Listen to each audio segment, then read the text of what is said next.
the peaceful. Okay, I'll start again. Okay, good evening, everybody. My name is Warda Sada. I'm educator and a mom for 3 kids who are now adults, 26, 23, and 20. I am a social and peace activist from a very young age. I was involved in activity in my village after the land day that was declared following the expropriation of Palestinian Israeli citizens' lands. And on that day, 6 protesters were murdered. I have always demonstrated against wars in Lebanon, in Gaza, in the intifadas, because I believed that there is always another way that the leaders do not see, unfortunately. Now I'm sure I was right. Wars have led to nothing but go stuck in the same place. We are stuck in the same place. I quote the President Obama, the ex-President Obama of United States, who said, if you have done the same thing for 50 years, it is time to think differently and do differently. Kai, will you share that video?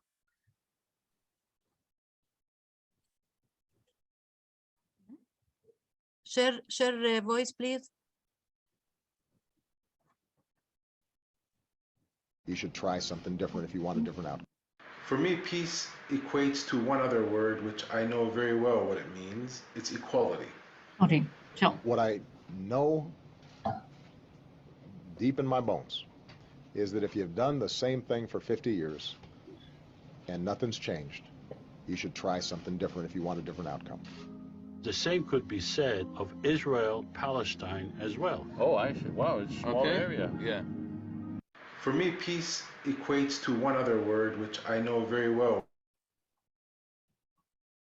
So my questions come to my, many questions comes to my mind every day. Sometimes I have great hope to influence, and sometimes I'm disappointed and discouraged by the leaders who I thought might have learned something from the history. Where should we invest our efforts to make an impact? How can we change the way that the leader resolve the conflict between 2 people who on one land, who live in one land? We are here active every, I think, 24/7 hours to think together what to do. We are here hoping for the future generations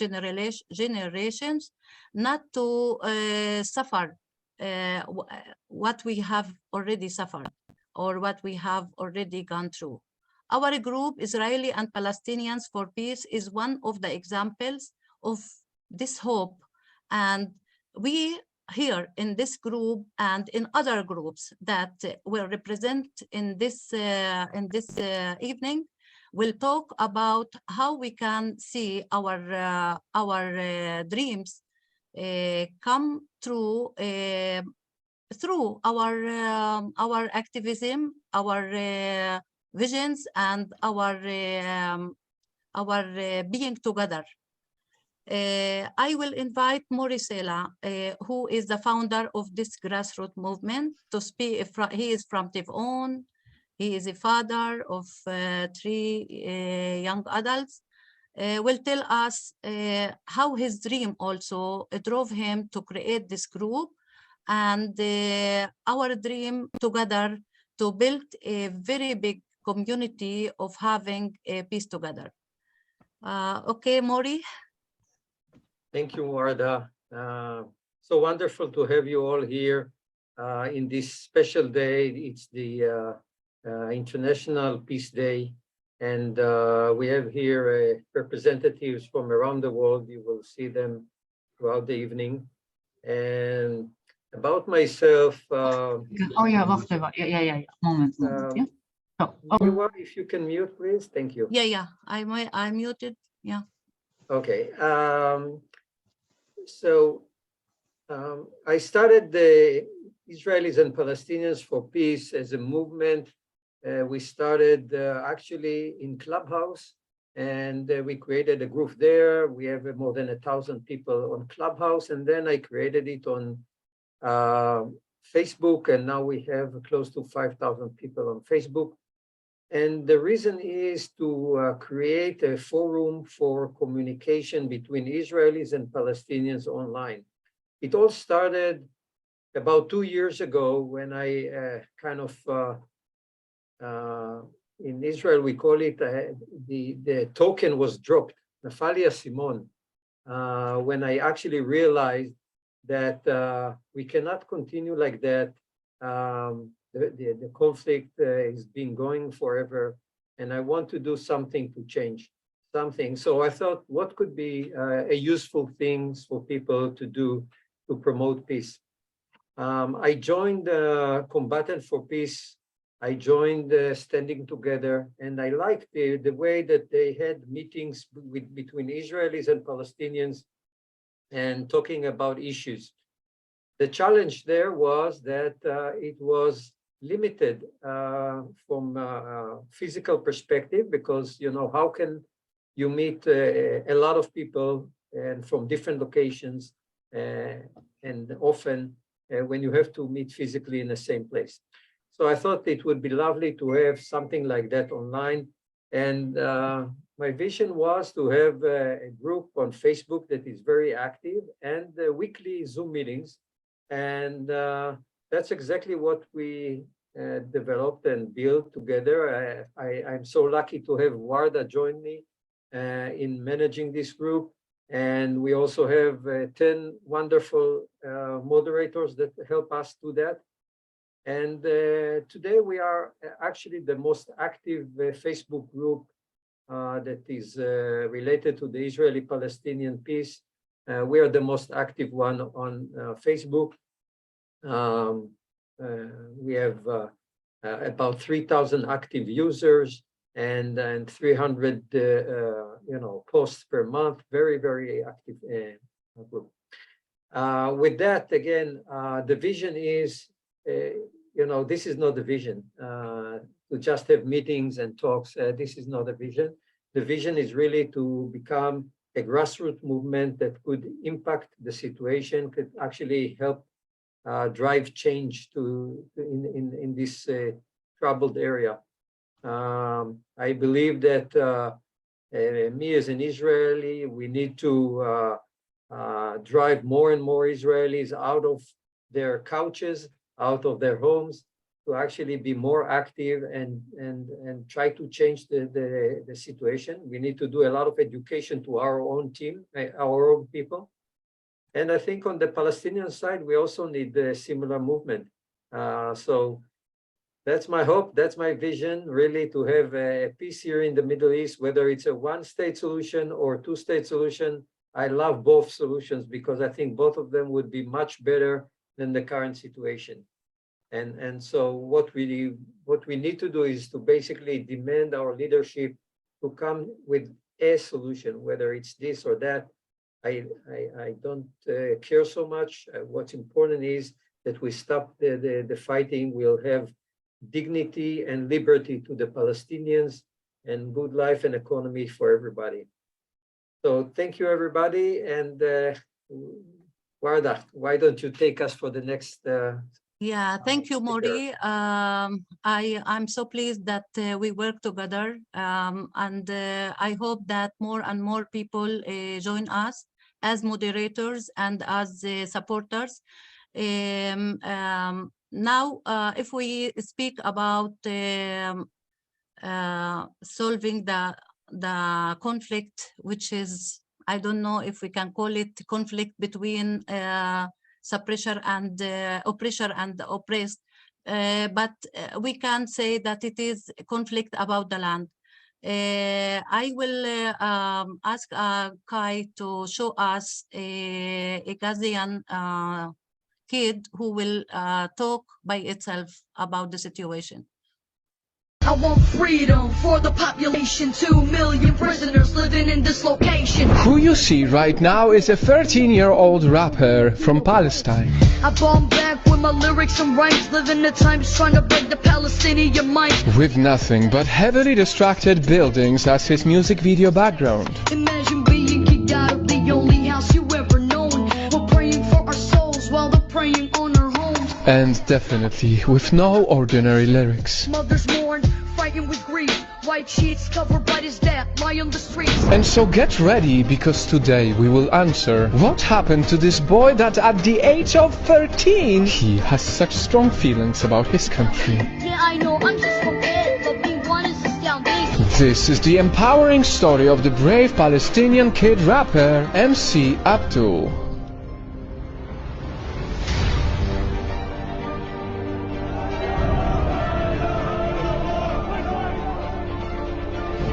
I live in Gaza and Palestine. I love Gaza and I love Palestine. Gaza is home, but as you know, Gaza's under a cubed area, it's under siege. So it's kind of hard for you to see those bombs and missiles hit the houses and children dying and people dying.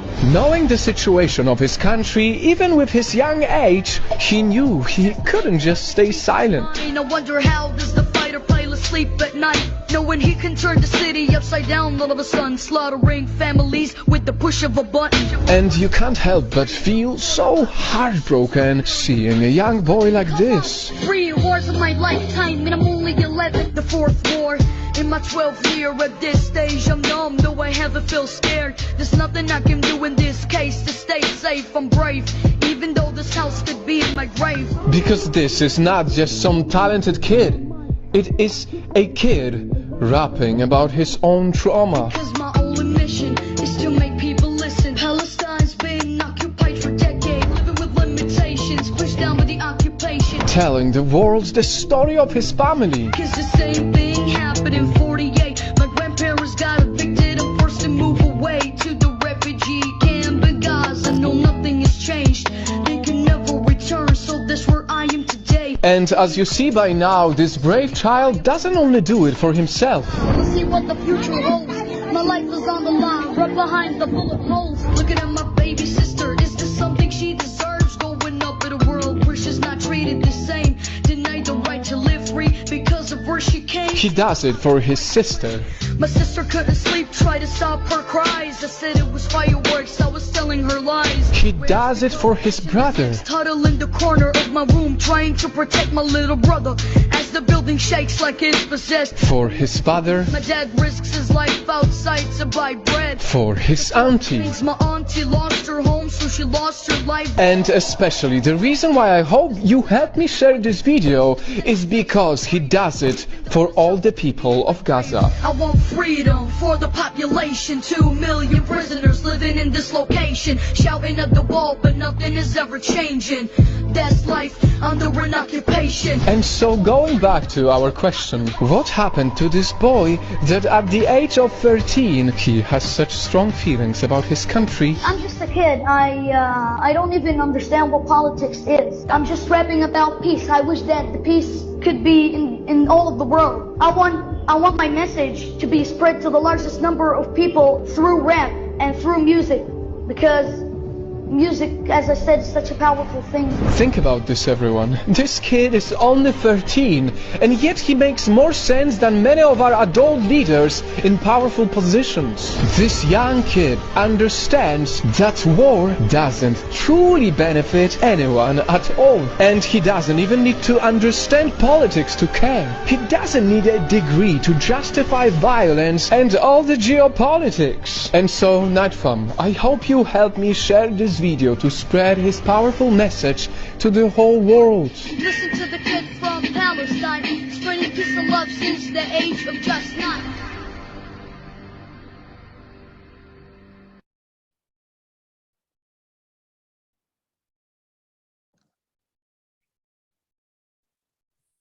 Your sound's off.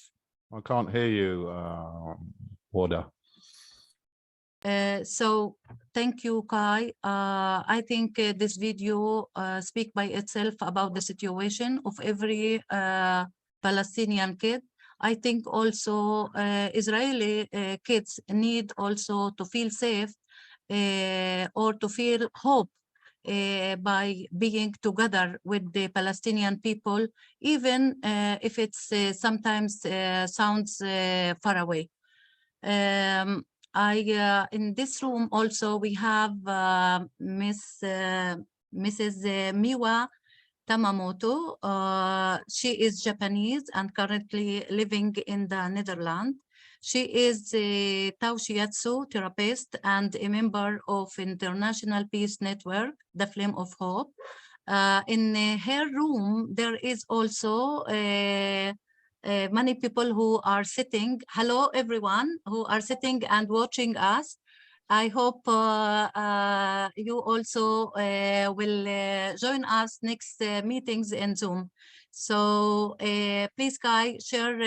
Miwa, you can start, and after that we share your video. Thank you. I support the attendees, not many people, but they are so involved.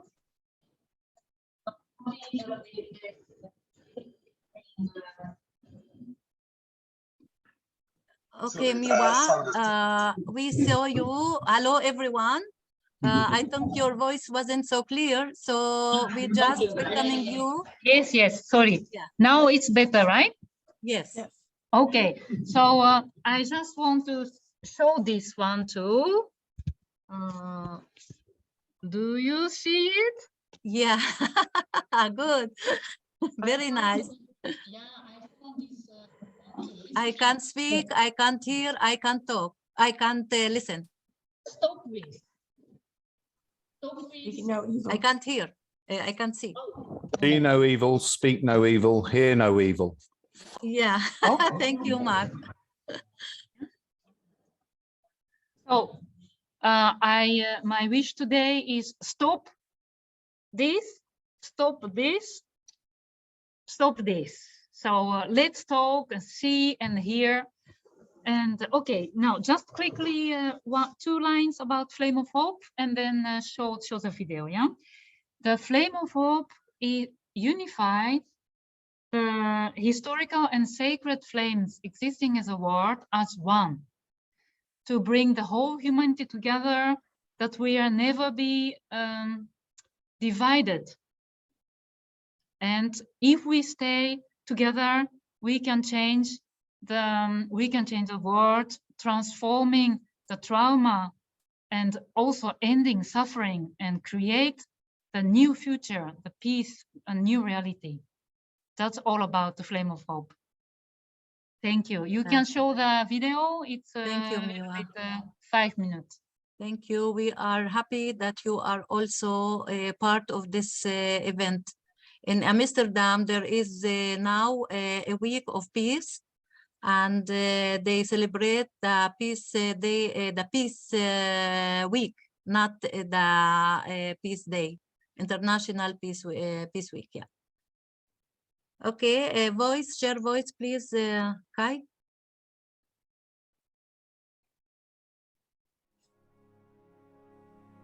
Imagine a world of equality, cooperation, justice, love, abundance, and peace. Really imagine this world in your heart. Imagine what it would look like.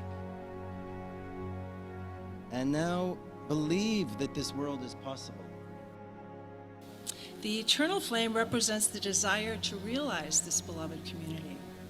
And this is precisely what the Flame of Hope symbolizes. So it's really quite natural and fitting that these two flames would find each other and come together today to be combined. The Flame of Hope is an international peace symbol that unifies the most historic and sacred flames from around the world into one flame. Heavenly Father, please grant us peace, justice, equity, and happiness for our family, friends, and all the people in the world that you have created. The beloved community is for all of us. The flame aims to provide light to people who have been and are being persecuted. and to sow the seeds of hope to resolve the world's most challenging problems. We indeed claim peace, justice, happiness, and equity for all. So they will bring up what we call the negative flame. So this is the flame, the fire from Hiroshima, which represents the negativity of humanity from the past. And Ms. Harrison is going to blow out this flame. Each of us has to make a decision to be a part of the process. Every generation, we have an opportunity to continue to pursue this dream of the beloved community together. It's essential that a truly international flame of hope contain and carry a flame from the Black community. While the dream might have been started with Dr. Martin Luther King Jr., it continues to us today. We have a choice to make. And in the beloved community, we believe that we can do it together on the tenets of love, on the tenets of nonviolence. So far, more than 90,000 people have put their wishes and prayers into the Flame of Hope. As we celebrate this day, the Day of Peace, the International Peace, we are reminded of the life of Dr. and Mrs. Martin Luther King Jr.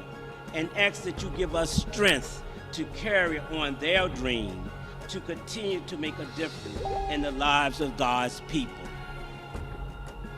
And now pray that all humanity will be free from the negativity of the past. Pray for the happiness of all beings. And pray for the infinite joy of the descendants of all future generations. It means that we are unified with every single soul of existence, from the past, from the now, from the present, and also from the future. It's possible because it's our reality. And so many people have proved that it's our reality. And one of the most important people for sure was Dr. Martin Luther King, who showed us that to unify with everyone will make us go forward. And it's also written in the gospel. It says, if you stay in me, I will stay in you, and you can bear rich fruit. And this is what's happening. And this is also what Buddhism is talking about when they say about enlightenment. Enlightenment means that we have received the eyes, the beautiful, shining, multicolored eyes of Amida Buddha, of God, of Allah, of Jehovah, of everyone, so that we can pass this light and we can see the world with kindness and with shining eyes. And we've received the ears to hear joyful sounds, to hear the sorrowful sounds. And we have received our body, our hands, that we can change the sorrows of this world. We have also received the lips to chant joyfully, to join into the song of creation. We have received our lips to say kind words, but also to stand up and shout loudly against injustice and to shout for peace and go forward together. So unification happens, enlightenment happens in the state of emptiness. It happens in the giving heart.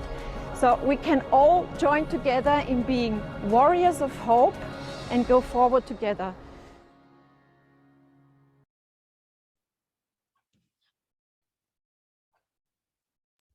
Thank you, Kai. Miwa? Yes, thank you. I forgot to say indeed about the Dutch Peace Week.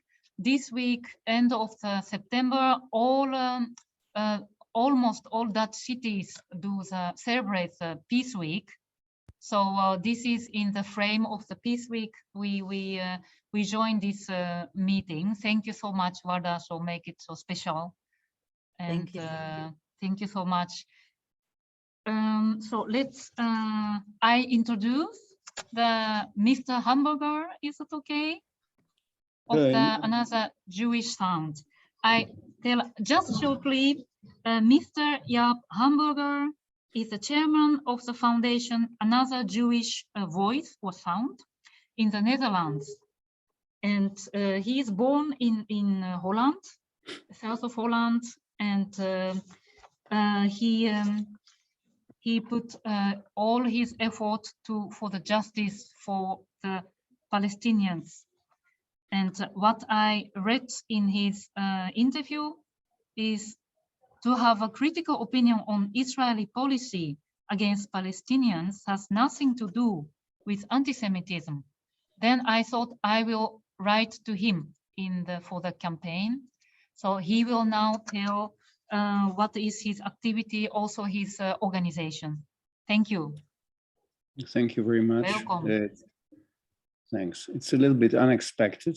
I didn't expect to be given the opportunity to say a few words. I am indeed the chairman of A Different Jewish Voice, a Jewish organization existing from 2001 onwards, and one of many Jewish organizations, not only in Europe, but all around the world.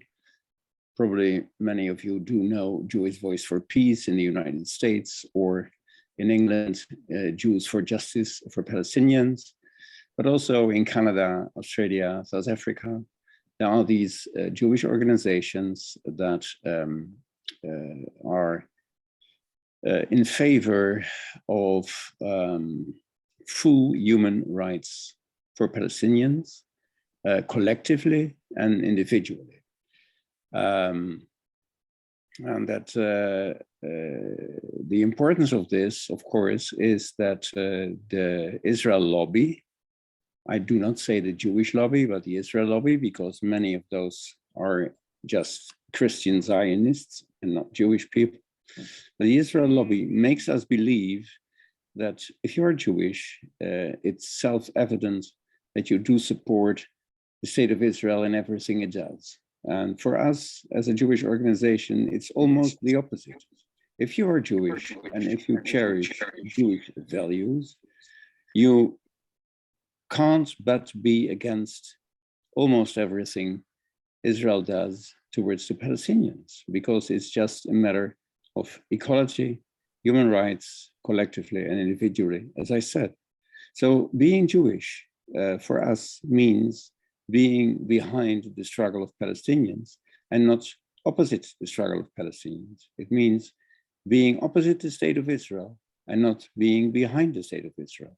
That is for us the meaning of being Jewish and of Jewish values, at least of those values that are committed to general well-being of people and not to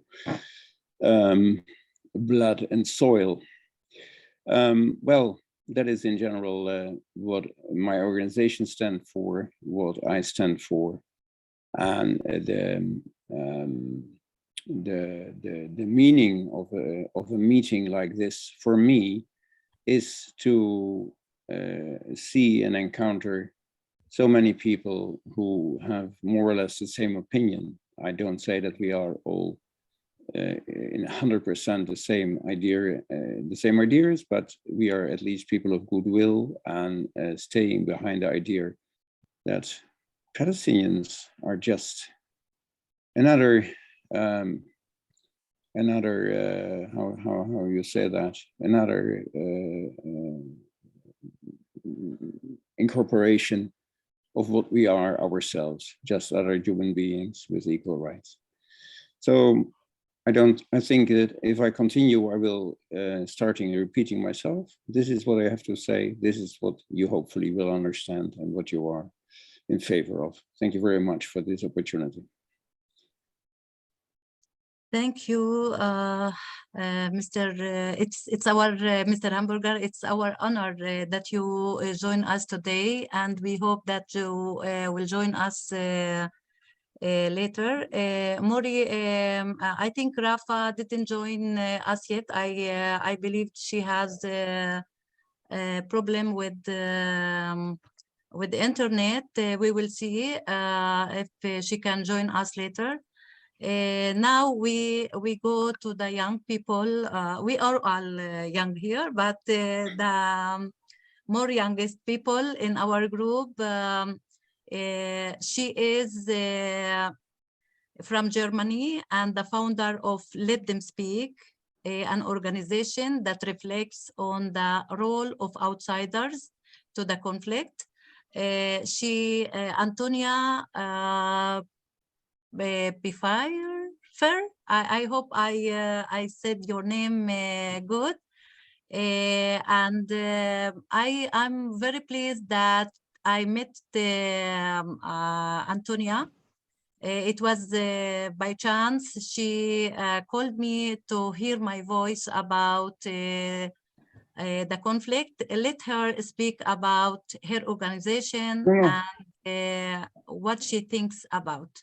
And during that, Kai will also show, after that, or through that, will show a small or a short video, what she prepared for us. Thank you, Warda. Good evening, everybody. And thank you again for giving me this great opportunity to speak to all of you tonight. My name is Antonia, as Warda said. I'm from Germany and I'm the founder of Let Them Speak. And I want to start off with the question, why is it that outsiders to this conflict, and I'm speaking about people not affected, okay? Why is it that outsiders to this conflict get so emotional about it? Whenever this topic arises in Germany, people get really emotional. They're siding out of sympathy mostly, or it seems like it. Many don't have a lot of knowledge. I don't have to tell you how complex this conflict is. And we're still speaking about something that's happening thousands of miles away. Yeah. So today on International Peace Day, I want to ask the question, what is the role of outsiders to this conflict, and how can we contribute in a meaningful and sustainable way? Before I continue, I want to show you a video, and please, Kai.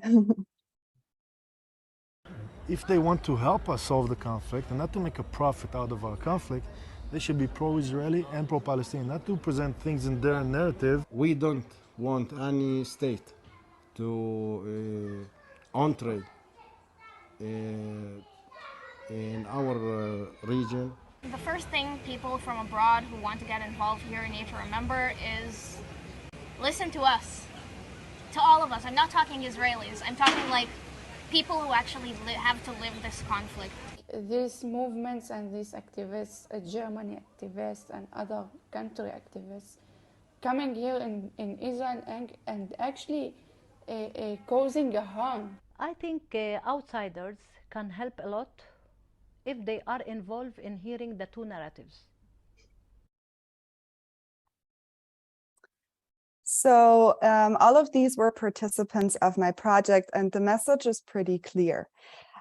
Foreigners, stay out of our conflict, and if you have to get involved, then be pro both sides. When I got to this realization, I founded Let Them Speak to give Israelis and Palestinians, the people actually affected by this conflict, a voice in Germany, and to make people in Germany reflect on how are we treating and how are we behaving towards this conflict, and is our one-sided, for example, maybe causing harm to the peace process. What I do is I go around Israel and the West Bank. I speak to many amazing people that tell me their story, including Warda. And then I publish their statements on social media and my upcoming website. And in the future, I want to give workshops to young adults in Germany to teach them about how to be respectful towards both sides, how to overcome stereotypes, hate speech, and everything that is surrounding us that is harming the peace process, and how to make a difference in a meaningful and sustainable way. Thank you so much for listening, and feel free to reach out to me if this project resonates with you. And thank you, Warda. Thank you, Antonia. Okay, wonderful. Do we have Martin Goldberg here with us? Yes. Martin, do you want to say hi? Hi, good evening, everyone. Thank you, Valda. Okay, Martin, I would just say a few words about you. Okay. I wanted to make sure that you're here, though, and we can hear you. So Martin Goldberg from Tel Aviv works as a tour guide, a fervent believer in human rights without bias to gender, religious, religion, and race. He will represent a movement called Looking at the Occupation in the Eyes. It's a relatively new movement, but very, very strong and growing very fast. And I'm sure he will talk about it. Let's hear about this wonderful movement from Martin. Thanks, Murray and Valda. Good evening, everyone. I've chosen to spend the next few minutes not talking about the atrocities of the occupation, which I'm sure you're all well aware of, but rather giving you a glimpse into our world. Looking the occupation in the eyes was established in 2021 based on the understanding that even the leftists that call themselves liberals or leftists have no idea what's going on behind the separation border. The youngsters don't even know there's an occupation. And why? Because the education ministry here furnishes them with maps of the West Bank without the green line in. And the green line marks the international recognized border between Israel and Palestine. That's why we felt that we needed to bring the subject of the occupation back into the Israeli discourse. After a year of activity, we now have a base of approximately 200 active members and a following of thousands on social media channels that's updated daily about our amazing media volunteers. We have no financial backing, and all of our activities are paid for by the activists themselves or by small-time donors. Our operating strategy is strictly one of non-violent resistance, but that doesn't mean that we just do quiet protesting. Quite the opposite. We initiate direct actions that get in the face of the settlers and challenge the security forces. We're non-apologetic, not polite, and we won't back down. We work in full cooperation with Palestinian colleagues who often stand together with us in the West Bank and also cooperate with other Israeli left-wing organizations. Looking the occupation operates every day. On a daily basis, you can find our members escorting shepherds in the Jordan Valley and the illegal settlers backed by the Israeli army are trying to drive out from their ancestral pastures. It's not easy. We've got to wake up at 4 o'clock in the morning in order to be there by dawn where the shepherds leave for the pastures. The settlers and the army constantly harass them and us, sometimes even physically, but we stand strong. And I'm proud to report that in the communities we escort, not one single family has left. Unfortunately, we can't say the same for the rest of the West Bank. On Thursdays, we'll stand with signs at a central location in Tel Aviv and try to talk the passers-by about the reality of the occupation. We hold screenings of films that highlight the occupation's justices and also have occasional displays in an attempt to shake people out of the comfort zone and show them what's really going on. Some people curse us, attack us, whilst others agree with us, and occasionally we also manage to hold an in-depth conversation. Every Friday morning, we'll go to Zatra Junction, which is a major crossroads in Palestine, where we verbally confront the settlers who are angry at our entry into what they think is their territory, and where we are also cheered and applauded by the Palestinians who drive by. This activity actually has become one of our cornerstones. It's important because the Palestinians see that there are Israelis that believe that we can and must live together, that Palestine is Palestine and not Israel, and that cooperation and love will defeat fear and hatred. From there, we'll continue demonstrations in Palestinian villages, either against the seizure of land or closure of access roads into their villages. It could be in Beta, it could be Kadum, Beta Jan, just to name a few. After our weekly dose of tear gas, rubber bullets, and whatever other goodies the army decides to send in our direction, we go up to Jerusalem to join the weekly protest in Sheikh Jarrah. Friday's a long day, by the way. So until recently, Saturday morning, we didn't have anything scheduled. But however, we now have an obligation to escort tractors with water traders into the village of Ras al-Tin, which is on what we call Gavahar, the back of the mountain in the West Bank. Why do we have to do that? It's because the army has declared the whole area a firing zone. And therefore, if the villagers try and bring in a tractor with a water trader during the week, it's likely going to be confiscated and then held for ransom of approximately $5,000 for them to get back. When we're there, the only opposition we have are the settlers. We act as much of a deterrent as the settlers, that they don't interfere meantime. And we're rewarded as well with a great breakfast by the villagers before we leave. It's their way of saying thank you. Saturday evening, you'll find us on dozens of bridges over major roads throughout the country, waving placards against the occupation, such as there is no democracy with occupation, Palestinian lives matter, etc., etc. Again, we'll face a great range of verbal and even physical abuse from some, and others will join us and cheer. It's a cross-section of Israeli society. We are always ready, even at a moment's notice, to leave everything and be wherever we are needed, whether it'll be with our brothers in Atawani, Nebi Samuel, Isbet al-Tabib, or protesting outside a military court, some sewn suitcase against an innocent Palestinian, or against a fascist member of the Israeli parliament. In closing, I think it's important to point out that we act out of the belief of doing what is right. A human is a human is a human, and not like some other left-wing groups whose actions stem from the sole belief that the occupation is bad for Israel. Thank you for listening. Have a great evening, and free Palestine. Thank you very much, Martin. Now we, looking at the occupation, it's a very inspiring movement. I also sometimes involve in their demonstrations or protests in the bridges. Very fantastic people, and they are determined to do the good things and that bring peace for our country. Thank you very much, Valda.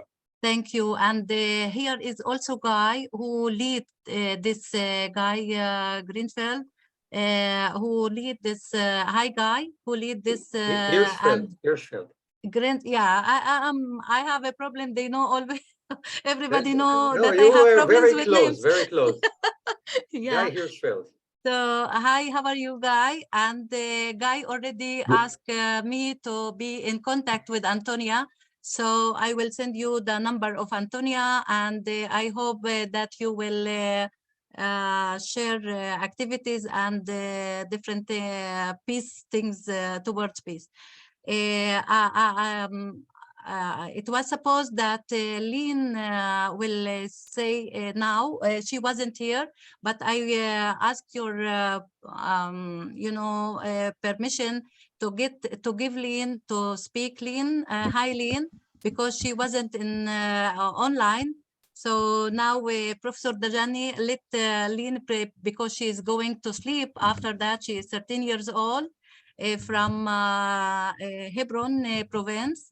And she will speak about her dreams as a Palestinian kid. Then she will go to sleep because she has a mathematics exam tomorrow. Thank you, Lynn, for coming. And please say your message to the whole world. I am Lynn. I'm 12 years old. I am from Palestine, Hebron, a refugee from Iraq al-Manshia. I like reading very much. I like participating in activities and events when it's safe to do so.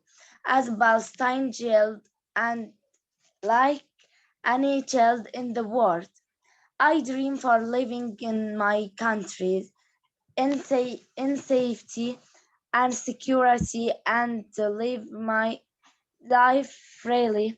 I want to live a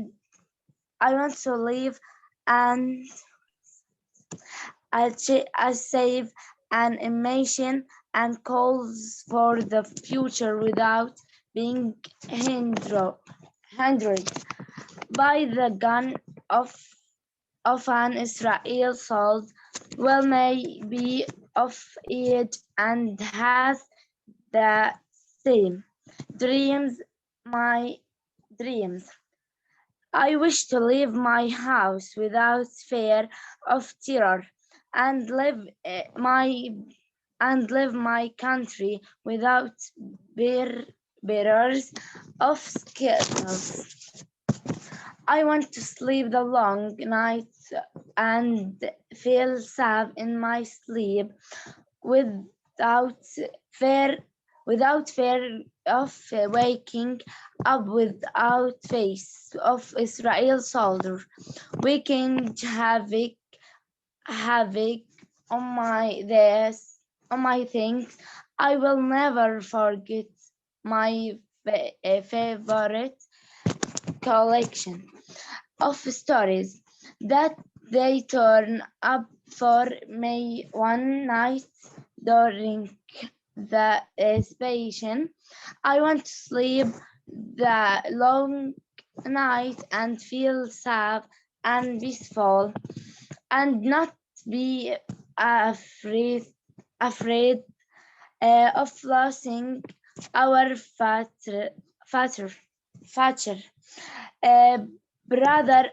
father, brother, and other loved ones, because alright, embracement, excel, martyrdom.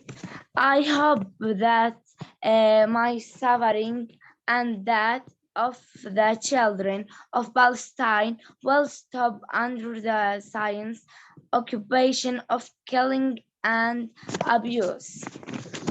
Yeah, the leaders did not bring us peace despite all the agreements. So, in my name and the name of children of Palestine, I ask you and the whole world to give us that precious fight gift, peace, true peace, to enjoy our bounties, our land and our homes without being deprived of them while they are before our eyes. Can you get that? Thank you, Lynn. Thank you very much.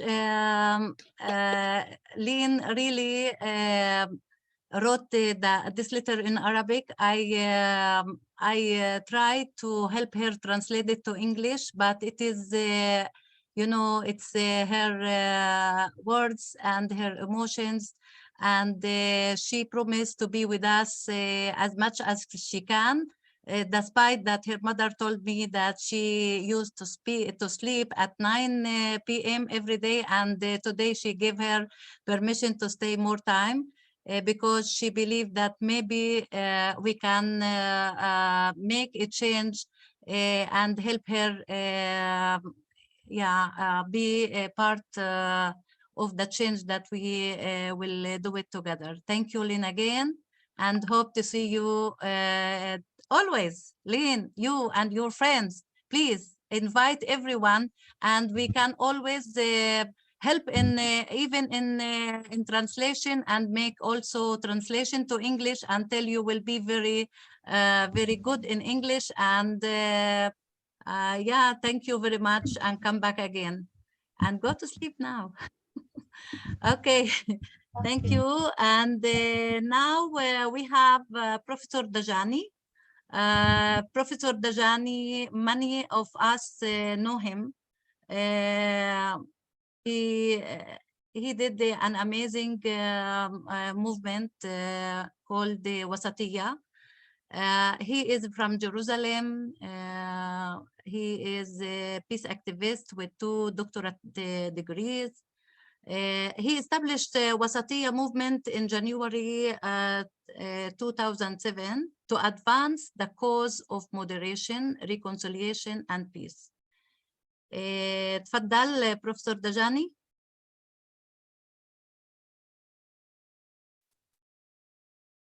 You are muted.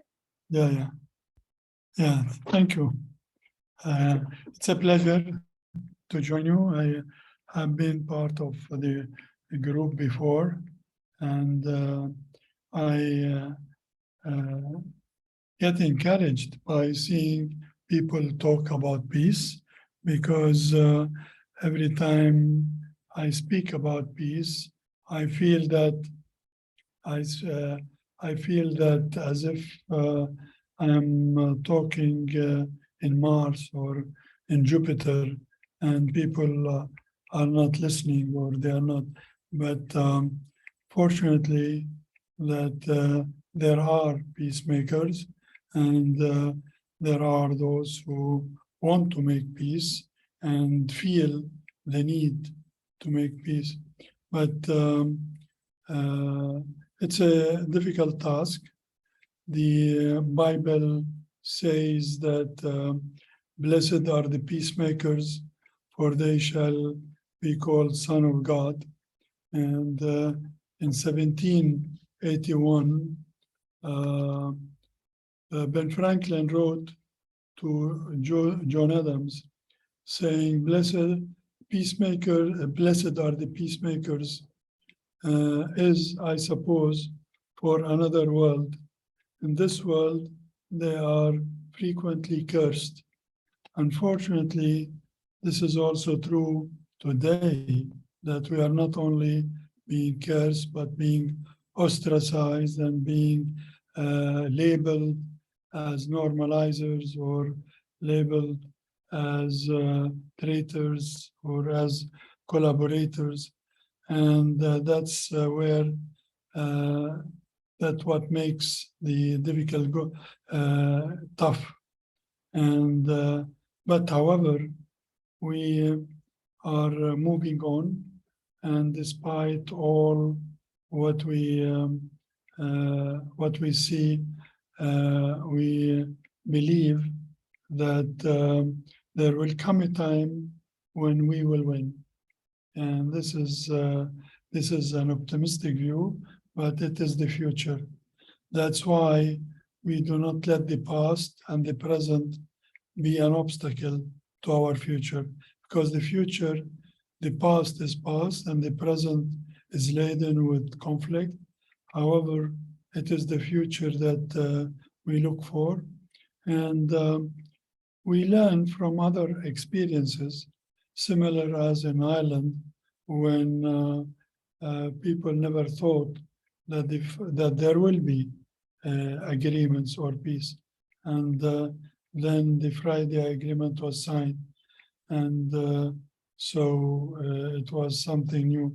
We always feel that this would be exactly the same year, that we will have our opportunity to crack the walls of fear, of distrust, and move on. One friend wrote me the other day saying, it is comforting that in difficult times, there are good people who believe in peace and defend its cause. So it's very significant that people do realize that peacemakers today do have that difficulty. And part of the work that we have, that's why we established this Wasatiyah movement, basically out of the concept that in this cycle of moderation ushers in reconciliation, and reconciliation ushers in peace in good negotiations in good faith, and negotiations in good faith will usher in end of the conflict, and then this will usher in peace, security, and prosperity. So the concept of Wasatiyah is that it's a cycle where we start with fighting extremism, undermining extremism, because extremism breeds on conflict. And here, in every person, there is good and evil. Peace empowers the good. Conflict empowers the evil. So that's where people who are extremists want to empower the evil by having the conflict more, by empowering the conflict itself also. And that's where our role is, by trying to undermine extremism. And the idea of wasatiyya is justice. We are talking about the concept of wasatiyya is justice, balance, temperance, middle ground, and in which we are telling people, okay, you have your religion, you have your ideology, you love your country, you love Israel or you love Palestine. However, let us leave behind these foundations, this collective narrative, and let's move on to meet in the middle, to meet in this oasis, so that we can discuss our conflict and we can move on from where we are to a better future. And in this way, instead of keeping digging, we will stop digging and move out of the hole. And unfortunately, that sometimes extremists are much more powerful than the moderates. And we are crippled by fear, while the extremists don't. And the extremists are being funded, and they are being empowered by foreign forces that want to see this conflict continue.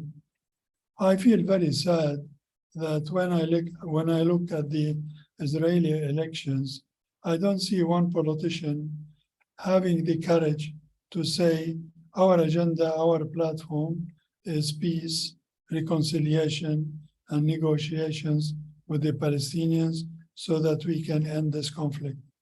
And I understand that. I understand it because many Israelis fear the Palestinians because first, they don't see them and they don't hear them well. And the Palestinians actually do not believe there is a peacemaker on the other side. That's why we will tend to see that trends like boycotts or anti-normalization is getting stronger and stronger. And we fight that. And we try to find solutions to problems, in the sense, creative solution to problems.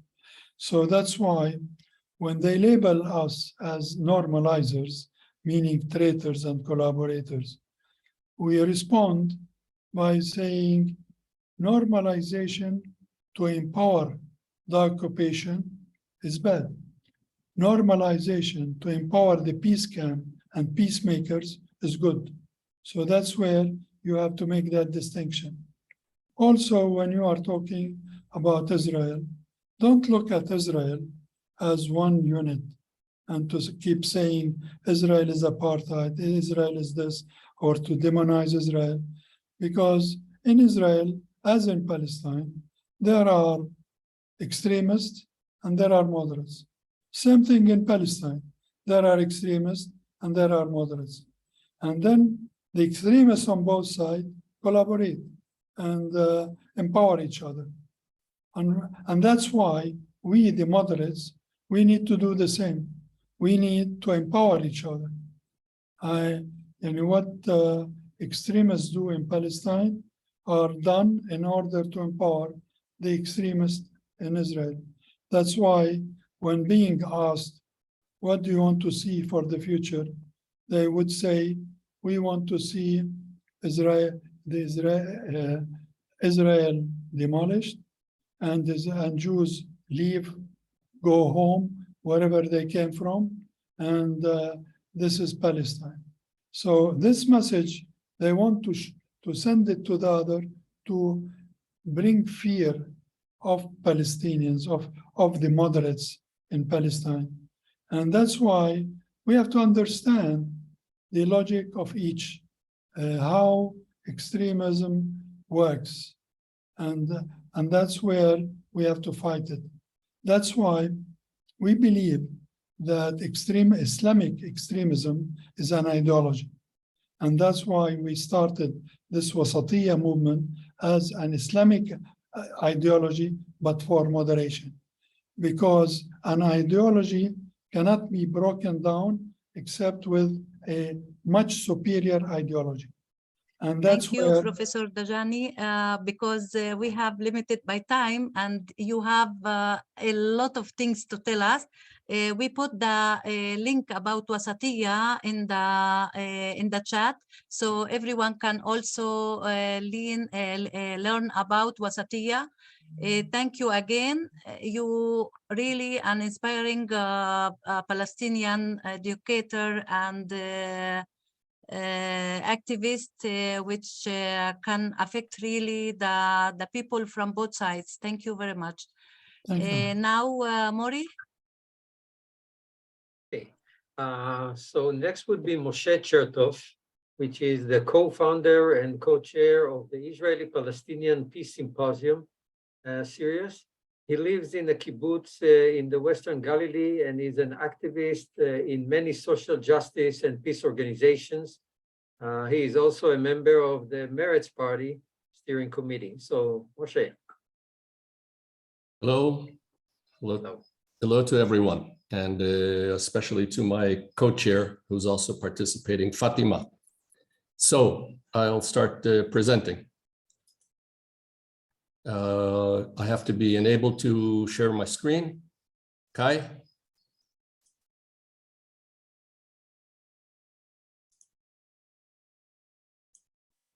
Did you send them?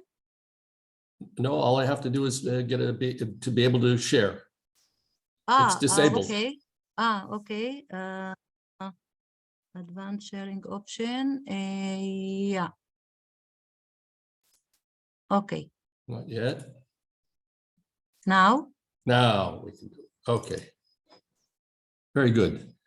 I'll be presenting the Israeli Palestinian Peace Symposium series, which you can watch on YouTube. And we are a small group of volunteers who produce symposia mainly for the American public, but also anyone can watch them on YouTube. And the idea is to get American support for bringing the Israeli and Palestinian negotiators back to the table. Our motto is peace is possible and the only way. And we bring Israeli and Palestinian peace activists mainly to the American people who don't know of any kind of peace organizations or Israelis and Palestinians who are actually working together. We offer an egalitarian representation of men and women, Israelis, Palestinians, and Americans, Muslims, Christians, and Jewish heritage. We point out the 150 Israeli and Palestinian organizations that are constantly working together for a mutual future. We don't push any single solution, but speak about the various solutions, and whatever will work is great.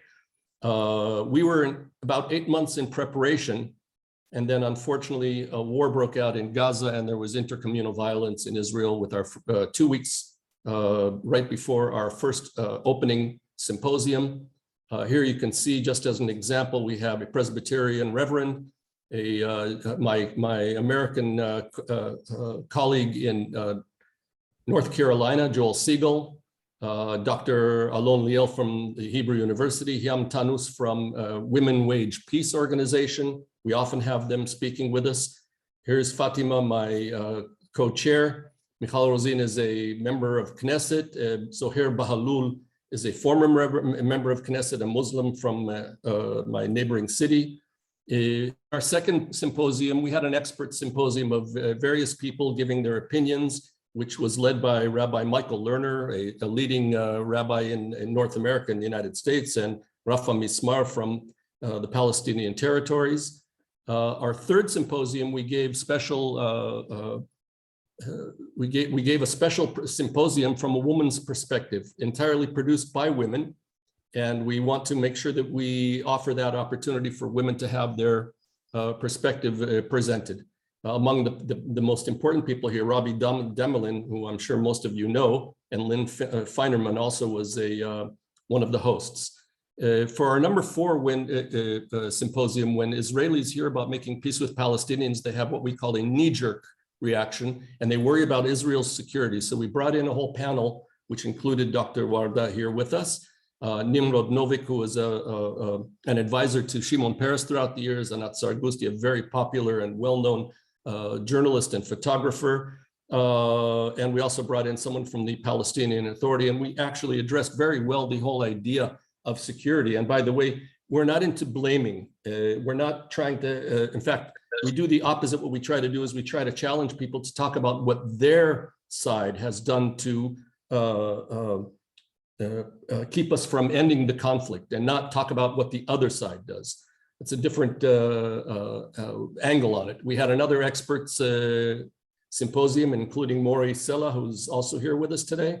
Our 6th in January was again from a woman's perspective and was very well received. We've gone from 400 in our first symposium up to nearly 3,000 people in one of our symposium. We have number 7, which is already being planned, which will discuss the Geneva Initiative and the 2-state solution. After that, we'll also have one about the Israeli-Palestinian Confederation idea. And then finally, we'll also, not finally, but number 9 will be speaking about the Israeli-Palestinian 1-state solution. So we're going to be covering all of these things. You can find us on Facebook, the Israeli-Palestinian Peace Symposium series. There's a link here. I'll post it to the group, or if someone will be able to post it for me to the group. If you want to watch any of the videos of the recorded symposia, you can do that. You search on YouTube, search the Israeli-Palestinian Peace Symposium series, or add number 1 or number 2. We've had 6. So that's the way you can find us. I think that's enough for now. Shukran, toda. Thank you very much. Wonderful. Thank you, Moshe. Yeah, everyone can see that symposium, which is very rich in knowledge about the situation and about many issues connected.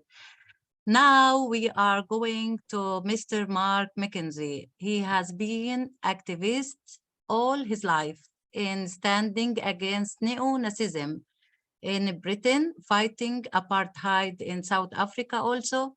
Upon a visit to the Negev and Kibbutz Galon, the kibbutznik there told him about what is called Nakba and Naksa, and how they are embarrassed about the treatment of Palestinians. Today, he is still stand in solidarity, and he is also a member, or he can tell us about CATFA, which is Camden Abu Dhabi's Friendship Association. Please, Mr. Mark, hello, how are you? And welcome again. Take the mic for yourself. Mark, you're muted. Okay, can you hear that? Yeah. Ahlan wa sahlan, Warda. Thank you for giving me this platform, and everybody else that's working hard for peace in the Middle East. Thank you for giving me this platform. So basically, I'm here today as a member of CADFA. The trustees and members and friends of supporters in the UK would like to send our very best wishes to everybody that's here today. CADFA has been going for nearly 20 years. In 2003, when the ugly separation wall was just going up through Abu Dis. And it was formally launched in 2004 by Judy Christie, Adhaf Suev, and Ken Loach. And the first group visit was to Palestine in 2005. Since that time, we've run dozens of visits between the UK and Palestine, and taken over 1,000 people in CADFA visits between the two countries, which is British visitors to Palestine and get to see the places, and meet the people and learn what is happening. And also we bring children over from various villages and towns of Palestine, and they come to the UK, and we take them into city halls, into schools, into various clubs, so that they can tell their stories to hundreds of people on each visit. The last visit was about 3 months ago, and I had 6 young men from Bethlehem, ippeace, Nablus, and Hebron come stay at my house, which was a wonderful experience. Watching, they were between the ages of 14 and 15, Rami and Mohammed and Ahmed and Noor, and watching these sort of young men experience life outside of occupation and outside. First time out of the West Bank, actually, was humbling and very encouraging and sort of heartbreaking at the same time. So what we're doing is a serious attempt to raise knowledge in the UK and to encourage people to be active about the human rights situation in Palestine. We reach thousands of people, and we definitely change minds. There's hundreds in the UK who have joined us on our visits, and we had all my friends and everybody with it. It kind of spreads the word, and all of those who help with our visits and meet visitors when Palestinians come to visit there. This is spreading a solidarity movement more widely. As a group, we don't like what's happening in Palestine, the injustice, the violations, and the lies and cover-up of the occupation government. And we also know that Britain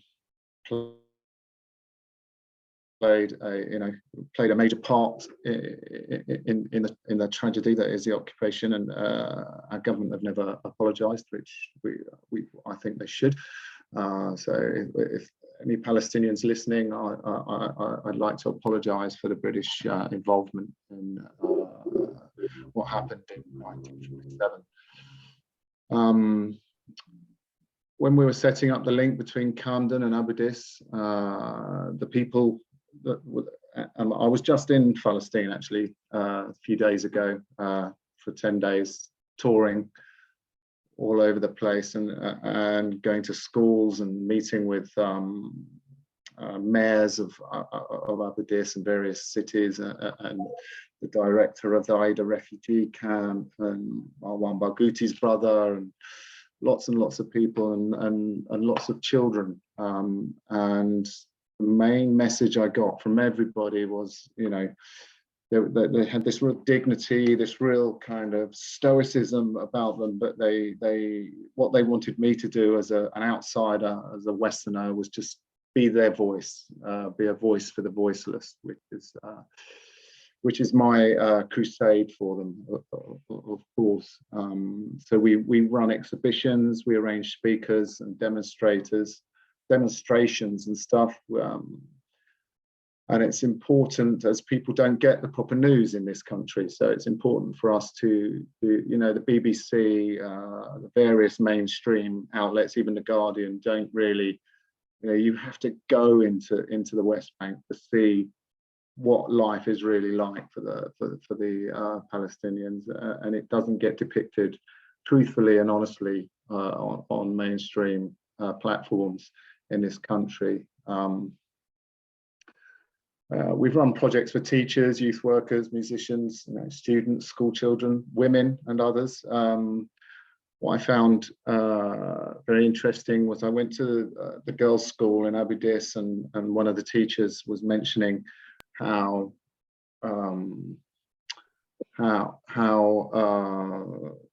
the boys can have an outlet, because it's a very conservative way of life in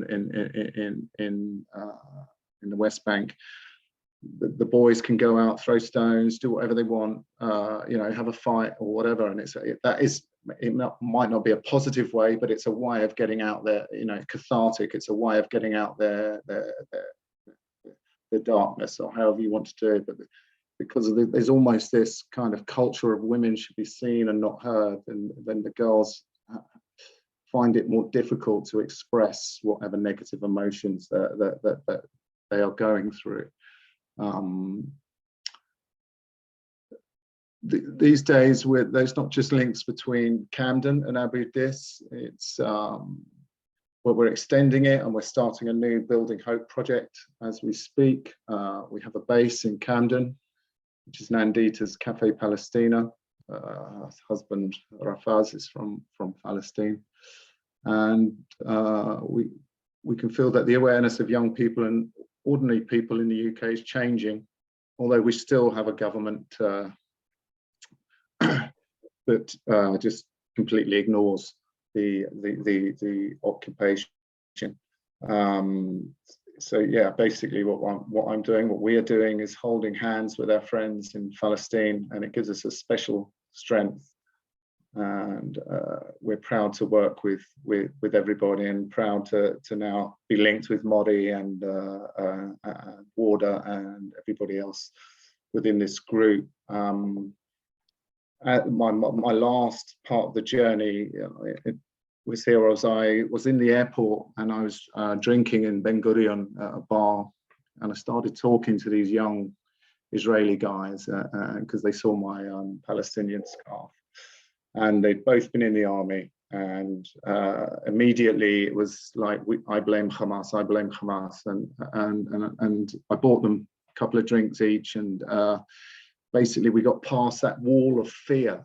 There seems to be a massive wall of fear on both sides, and these guys were, they're terrorists, they're terrorists, they're terrorists. And I said, well, they're not. You know, I've just spent 10 days in it and having the most wonderful meal, talking, you know, to the most wonderful people, and hospitable and humble and generous. So what a kind of dream of mine right now is to start an initiative where Israelis can go into the West Bank and just see that culture. And I know that's a you know, that's tall, that's a big call. That's taller than the 9 meter high separation wall, but I think it could be a progressive move if there was a movement in Israel where it was, you know, because I know you're not supposed to go into the West Bank, but you know, sort of civil disobedience or something is needed to get the people together and just understand each other. Thank you, Mark. Sorry to cut you a little bit short, but we have timings. Yeah, all good. No problem. Thank you very much for your words of peace and for the support of Palestinians and peace here in the region. Thank you so much. Next, we will have Tariq Sharar, who is a Palestinian from Jenin. He works as a teacher and a freelance creative writer. Tariq has also been an advocate for nonviolent activism since 2002. And he will share with us his poem about the world of contradictions. I want to add also that Tariq is the trainer of Lean in English, I think, place. Yes, Tariq? Just unmute, please, Tariq. You are muted, Tariq.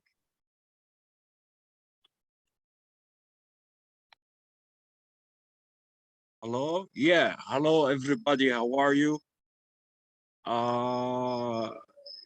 Yes, I know Lean, and we have done an English theater in Hebron, in Beit Omar, and she was one of my favorite students.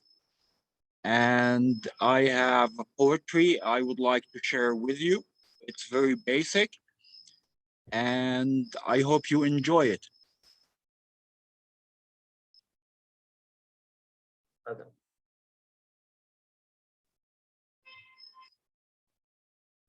Called the world of contradiction. Where have you been? It had been a long time. No words are enough, no meaning is complete, nothing would heal a moment of loss. I miss you like an occupied land asking for freedom. I miss you like a prisoner asking for freedom. Let me dream of beauty. Let me live in harmony. Let me be a wonderful nature once again. Where have you been? It had been a long time. No words are enough, no meaning is complete. Nothing would heal a moment of loss. The borders of language, culture, and belief should be resolved with peace. Let me dream of beauty. Let me live in harmony. Let me be a wonderful nature once again. Where have you been? It had been a long time. No words are enough, no meaning is complete. Nothing would heal a moment of loss. We can be wrong or right. We should overcome ourselves. We should be united with peace. Let me dream of beauty. Let me live in harmony. Let me be a wonderful nature once again. Wonderful. Thank you so much. Wonderful, Tariq. Beautiful. Please, if you can send the words in chat that everyone who want to read it again can see it. Thank you again. Thank you, now, Warda. Thank you more. Thank you. Now for I think the last one in our marathon is Vasily Sofiadelis. He is from Greece and South Africa. He is a chartered accountant. He was a chartered accountant he is a chartered accountant who transitioned from professional footballer and a career at PwC. He may explain for me, I didn't understand what is it, to humanitarian and creative networkers. Vasily is purpose-driven and has a passion for inspiring systemic change, and the founder of Change Maker Lab. So as a Change Maker Lab, Vasily, please let us hear what is your vision and what is your goals. Thank you. Good evening, everyone. Thank you very much, Warda, for the kind introduction. Can I please share the screen? Yeah, of course.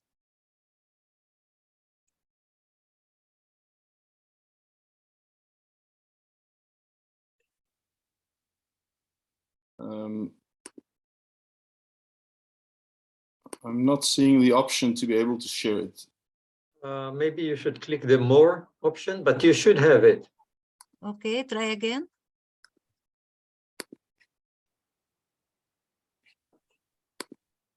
You see it?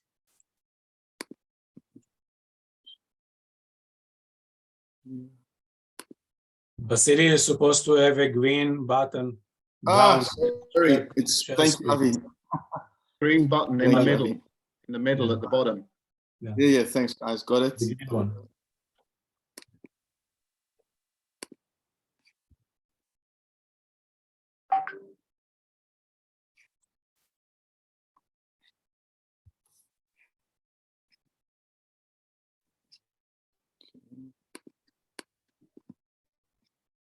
Okay. Can you see it and hear me, everyone? Yeah, we see you. Okay, We hear great. you loud and clear. Thank you very much.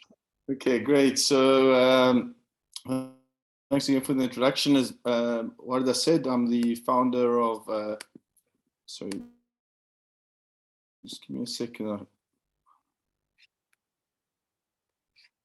I'm the founder of Changemakers Lab.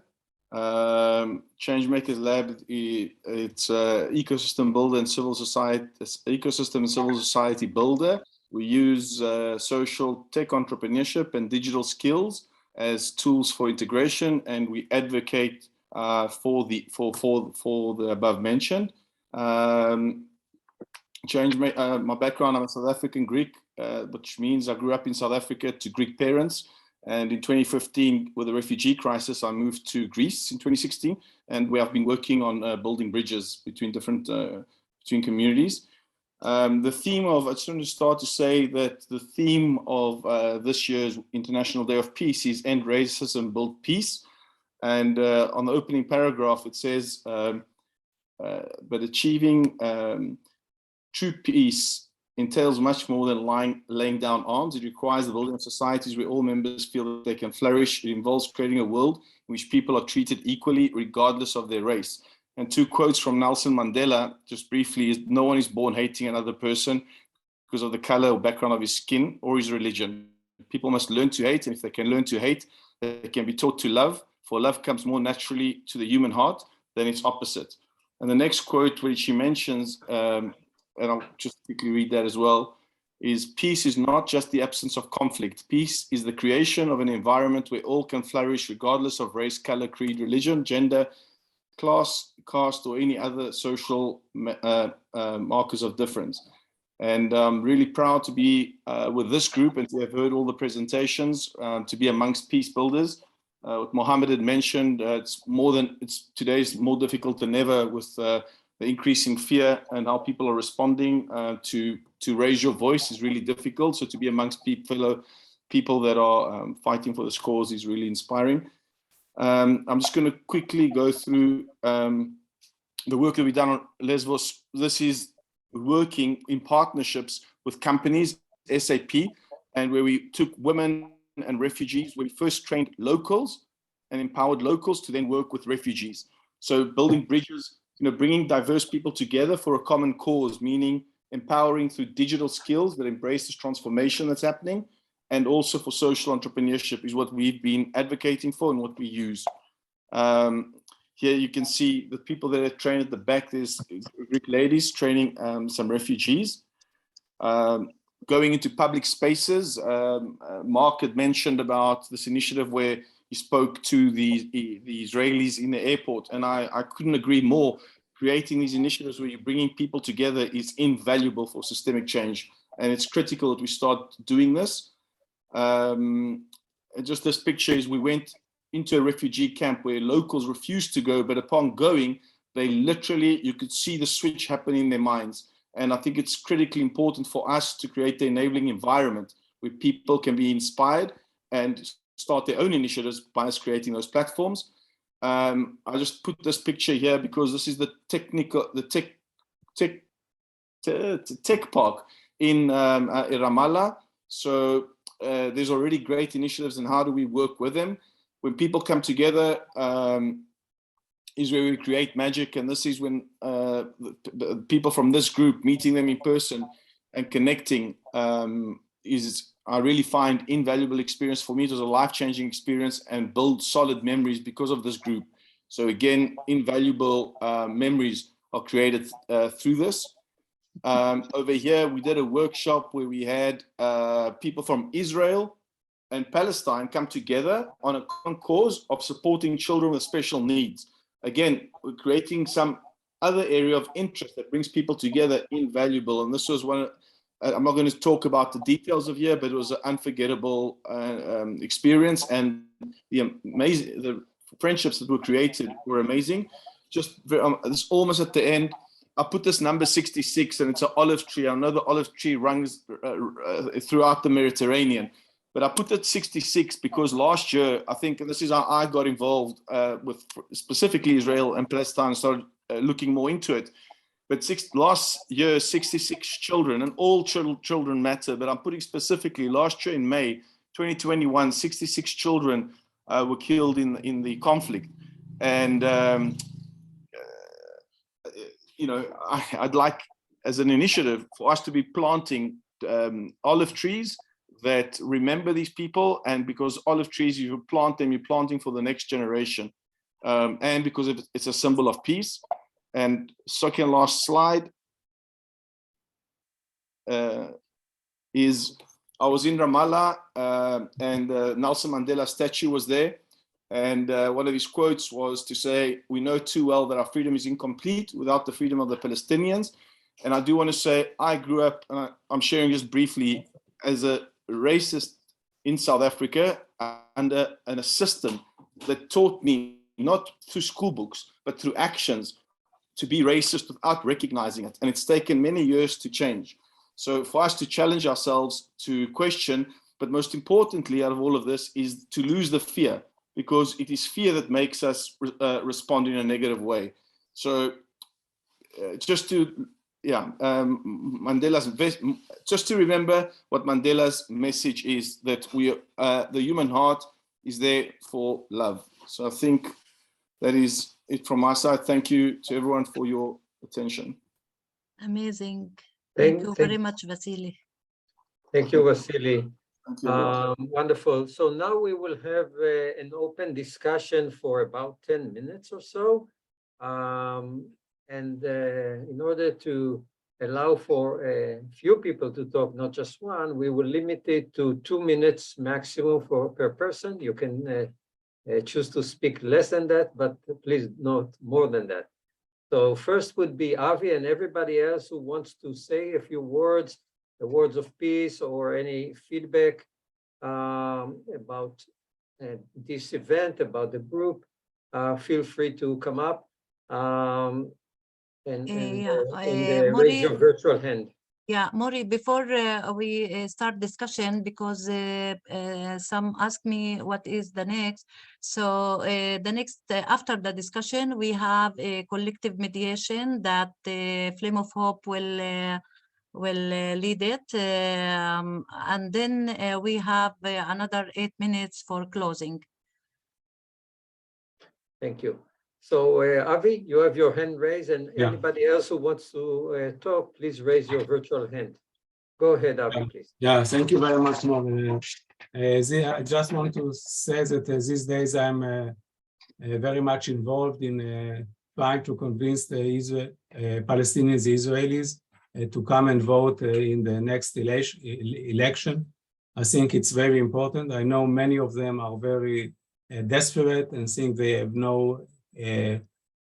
nothing can be changed. But I was today in Kalanswa, and a few days ago I was in Baka. This evening we were also on the Israeli TV on the main channel. Despair is not in our home. I'll say it like this, because I believe in coexistence, in equality, and we must find a way for peace and reconciliation. And I'm always glad to see Professor Dajani with us, because he is really my role model for reconciliations. I raised my hand because I wanted to ask a short question, Mr. Mackenzie from CATFA.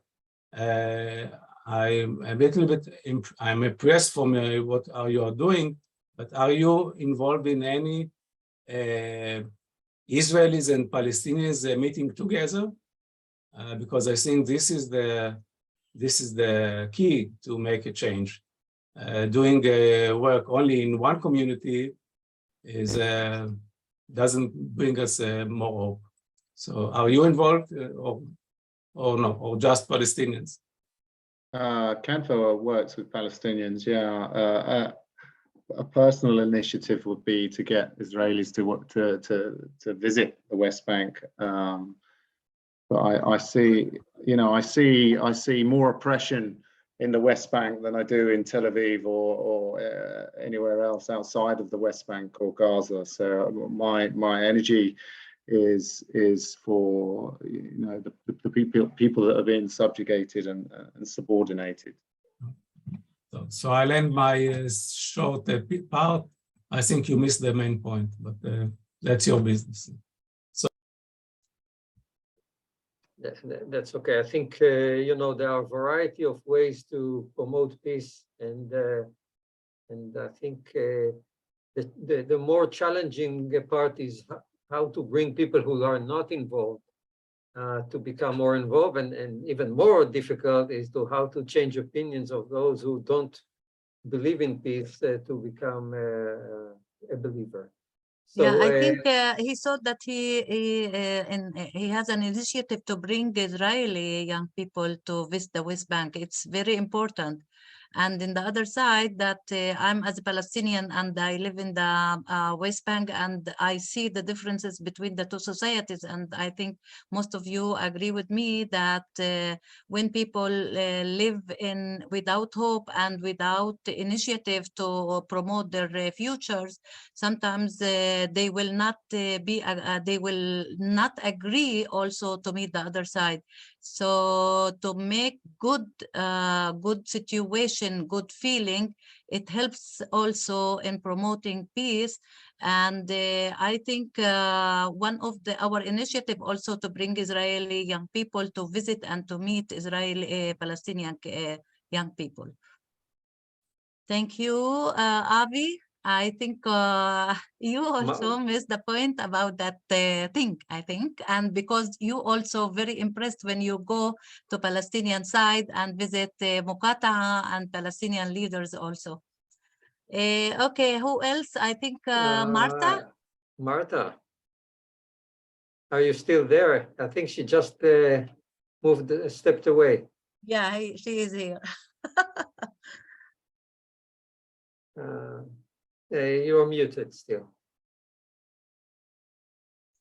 Hi, everybody. How are you? Can you hear me Hi. now? Yeah, very good. Peace. Good to see everybody Loud and clear. from here in New Jersey. I was just going to mention that, first of all, thank you, Maury and Warda, for all the work you do in organization. I know this must be a more difficult and complicated task than it may appear to our eyes, because I know as a leader of many different organizations in the past, it's always harder than what you see with your own eyes, what other people see. So thank you very much. There's a great group. I sometimes get angry at people and what they write, but I think we all go through that. But the most important thing I keep on reminding myself is freedom of expression. That it's one of the few safe places I've been where I see Palestinians and Israelis. And by the way, I'm also consider myself Israeli. I lived in Israel for a long time. Could meet together and talk and share feelings and thoughts. And it gets pretty heated sometimes. Sometimes I need to take a break for a few days. But I understand the importance in the exchange of information, even when we're yelling at each other. In between the yelling, there's a lot of love and friendships are made. I've become friends with at least 30 Palestinians in the group who I have regular contact with, and I've become very close to 2. So it's been a transformative experience for me from the beginning until now. Interestingly enough, my daughter, who lives in Israel permanently, was here during the summer for 5 weeks in my home with my grandson, her, and my son-in-law, who's also Israeli. And I had many arguments and debates with them about the whole thing. But what's interesting is they began to reach a point where they could actually hear me and talk more quietly. And more interesting was my son-in-law, who comes from a very religious Yemenite Jewish family, which is very inclusive. And he's much more liberal now. And even though they're religious, they're modern Orthodox, they're not super, super religious, they're open-minded. We had a lot of good discussions. And I realized that these are also the things that need to be done, that it's a difficult thing to do, but we need to talk to people who are opposed in our own group also to the idea of peace and try to explain to any Israeli I meet. I always talk about it, and sometimes I'm not welcomed, and sometimes it feels like a lonely experience. But I'm 65 years old. I'm going to live my life the way I want to, even though I did all my life. And we have to believe in what we feel. I mean, the thing about peace is it can be lonely sometimes. You're not always accepted by the masses. But at some point in your life, you have to say, I don't give a shit. You got to do what you believe in your own ethics, in your own heart, your own soul, so you can live with yourself. And I can't see anything negative about wanting to make peace. It seems like absolutely ridiculous that anybody has to speak about it negatively or oppose it. But it's all based on fear on both sides. I mean, it really comes down to that. You know, the average Israeli is very scared of Palestinians, and the average Palestinian is very scared of Israelis. And then after you get to know each other, you realize actually we all eat hummus and we all eat tahina, and we have similar music, and our languages are not that different, and the culture is very similar. So it makes all this stuff a bunch of friggin' nonsense, really. At times it gets exhausting with all the violence back and forth. I think I'm probably a little over 2 minutes. So I'll stop here. Yeah. Yeah, Thank you so much. Thank you so much. Thank Wonderful you for words coming. and a great, I think, transition to the session, what is called meditation and prayer. So, yeah, Miwa, do you want to take it away? Yeah, Miwa. Yeah.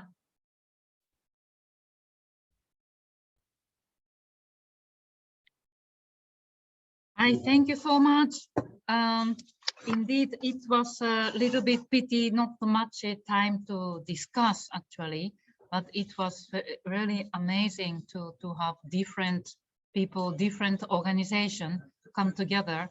And I really wish from this day, maybe in the next meeting or another meeting, that we can think about what we can do together, all these organizations or more organizations together, one action or whatever.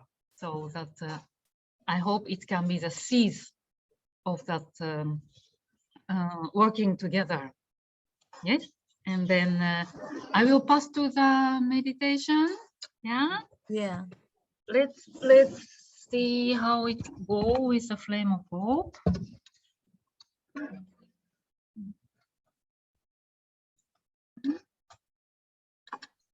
Maybe you have to shut down the to turn off the lights on your room. Oh, yeah, let's try. Yeah, thank you, Margot. Oh, wow. Is this better? Good? Yeah, very good. Thank you. Nice idea. So, so like this, huh? I think. We should all turn our lights out and burn a candle. Yeah, we did it before. It was very nice. Yeah, yeah. If someone have a candle, please. Yeah.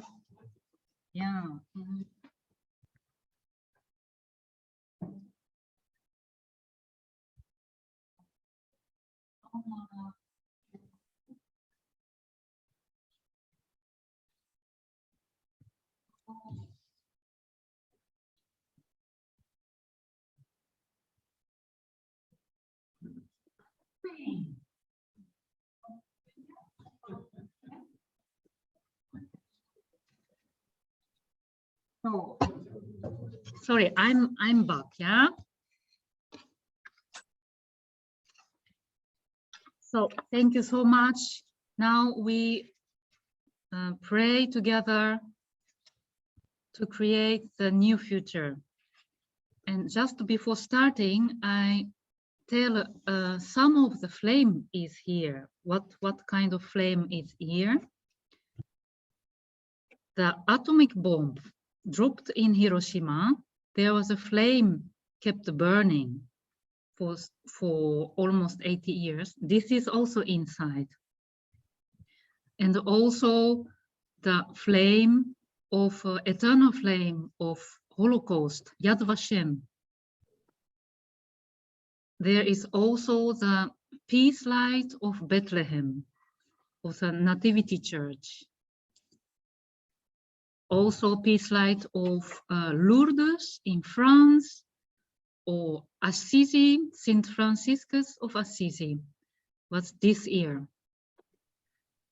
And there's also sacred flame from Japan burning almost 1200 years. Also from Jerusalem, burning from 8th years.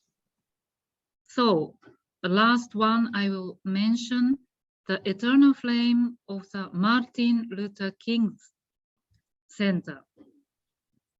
So all the flames are incredible history carrying, and most are charged with tragedy and difficulty and traumas. That's why they carry also the vow, ultimate wish for peace, justice, freedom, and equality. All our dreams. So all these flames are inside is one, in this flame, the flame of hope, supporting to go together forward, supporting us, supporting Palestine, Israel, all the world to create a new reality.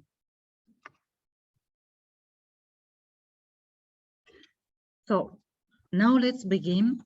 Sorry, a little bit long. First step, look at the flame of hope, which humanity keeps putting prayers and all holy and historical flames on the planet are unified.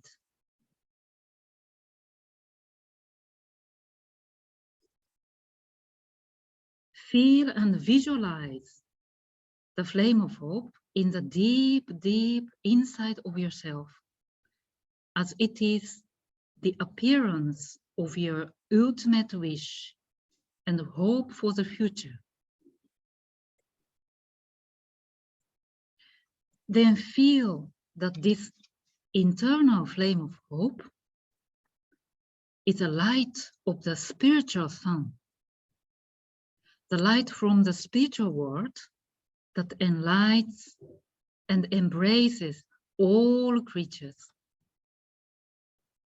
or the light of God, Allah, Jehovah, or Buddha you have faith for. Now please accept all beings 100% into your internal flame of hope in the deepest level of your heart.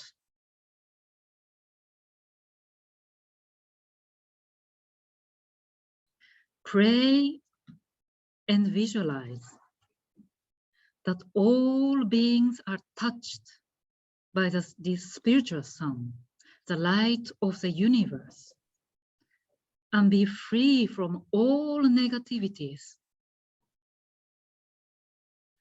melted by and embraced with the warmth of the great love of the spiritual sun. Imagine that all creatures transform to light and illuminate the whole universe.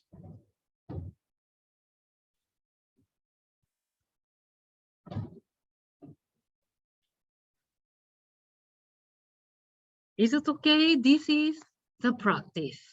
This is the practice. We do once more, adding one more step to spread this light to the whole universe. Yeah. Ready? Let's go for the last time. Look at the flame of hope, which humanity keeps putting prayers and the holy historical flames on the planet are unified as one.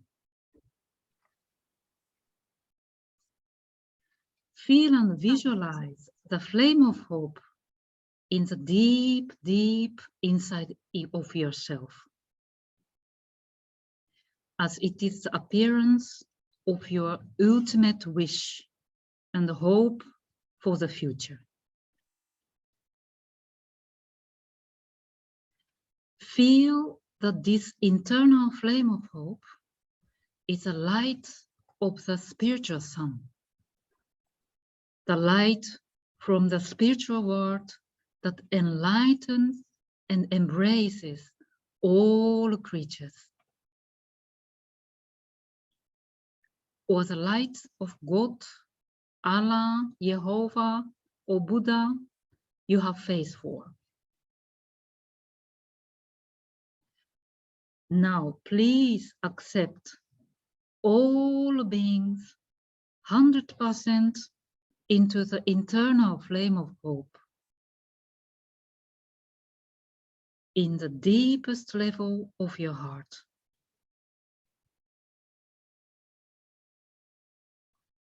Pray and visualize that all beings are touched by the spiritual sun, the light of the universe, and be free from all negativities, embraced with and melted by the warmth of the great love of this spiritual sun of the universe. Imagine that all creatures now transform to the light and illuminate the whole universe.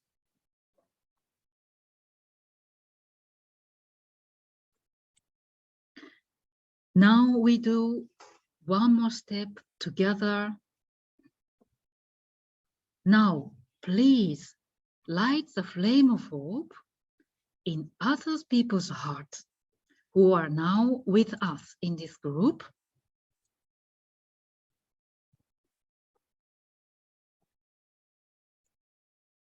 Yes. Then spread this light to the whole universe from this group, from Israel and Palestine to the whole world and the whole universe.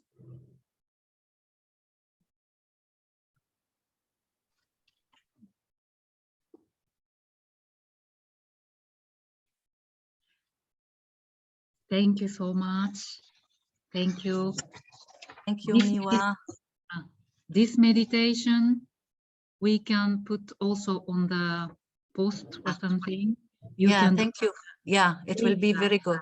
Yeah. Thank you. To follow the steps again and feel what you have said. It's very nice, especially when we are alone. It will be better, you know. Okay, thank you very much. Thank you, Miwa. Thank you, everyone who participated in this meeting. Now, for closing the meeting, we would like to hear one word from everyone, one word of inspiration that you got from this meeting. Maybe if you think about something to do after that, it would be very nice to share us also. If you want to talk, only half minute. If not, you can put it in the chat. Thank you. Maybe Chaya will start. Chaya, one of our moderators, and Stacy. Where is Stacy? Yeah, and Kai, maybe also Avi. Who else from our moderators? And we need more moderators also to be involved in also selecting, you know, only the peaceful comments in our group. Okay, Chaya, will you start? Sure. Thanks, Warda. Thanks, everyone, for being here. I'm really very overwhelmed in a good way to see that half of the attendees at the meeting who I met some on social media applications and some, I mean, mostly online. Here in this room, I've had the pleasure of becoming friends with you and being able to meet you in person, and even some of you who are in other countries right now. And so I think in a way, this flame of hope is very communal, and we certainly share it. And I don't think it's any kind of coincidence that we're all here, even though we're in different time zones and connecting through like, you know, bandwidth. But I'm very reassured by seeing faces of people that were once only apparitions on a screen, keep ever more coming into my circle, and you know, physically and emotionally speaking, and that really gives me a lot of strength. And I can't wait to light candles next to more and more of you. Walid, I'm coming for you. Yeah, Walid is here also. Yeah, one of our youngest moderators. Walid. Yes, ma'am. Hi, Ladies, say gentlemen. something. Yes. You are the future. Well, not without you, not without the present and the past, of course.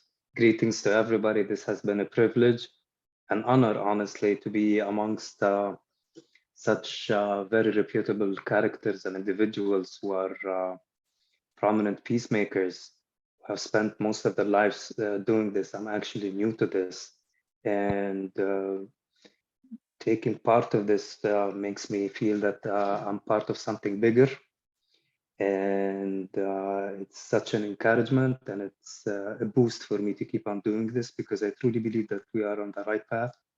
by choosing this as individuals and by helping others to see what we see, that peace is the only way forward. Thank you. Thank you very much, Walid. Stacy, you want to say one word as one of our moderators? Hi, everyone. I haven't been in a Zoom for a while, so it's pretty exciting to see you guys. I guess what I wanted to say, what I was thinking about while a lot of you were speaking, and it's something that's been coming to me for a long time, is that peace is so much more than the absence of war. I know I'm not the one who coined that phrase, but you know, everyone kind of gets caught up, and of course it's important talking about a one-state solution or a two-state solution. And I don't think that the political solution is the only thing that we have to work on. I think that, I don't know about anybody else, but for those of us living here, I'm not really interested in a cold peace. I think we're really like living on top of each other and right next to each other. And it's really important for us to have a warm peace. So, and I think that requires us to sit down and talk to each other and understand each other.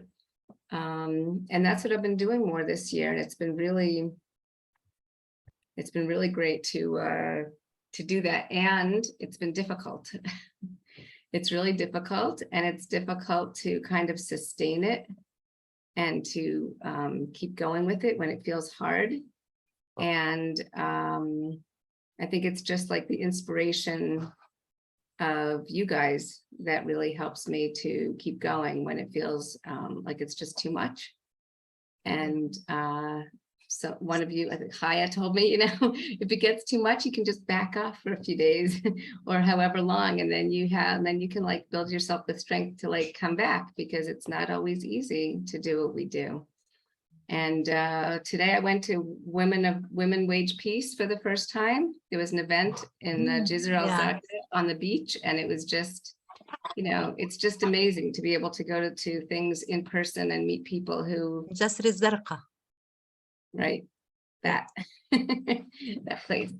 So that's all. Thank you for tonight. It's really great to see everybody. Yeah, thank you, Stacy. And I want also, I would like to say welcome to Margaret and Thomas, who I met them in Venice and invite them to be part of our group. Hi, how are you?